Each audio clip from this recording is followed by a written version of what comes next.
কথিত আছে এই মায়ের কাছে কেউ কিছু চেয়েছেন আর মা দেননি, এমনটা কখনো হয়নি।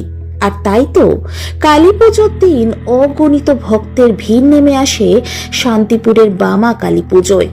বাংলার তৎকালীন দামাল ছেলেদের হাত ধরে শান্তিপুরে প্রথম ডাকাত কালীর উদ্ভব হয়েছিল।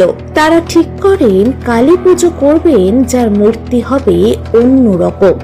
খোঁজ নিয়ে জানলেন তারকেশ্বরের কাছে একটি ভয়ঙ্কর রূপের কালী মূর্তি রয়েছে। সেই মূর্তি দেখে এসে তৈরি হলো শান্তিপুরের প্রথম ডাকাত কালী।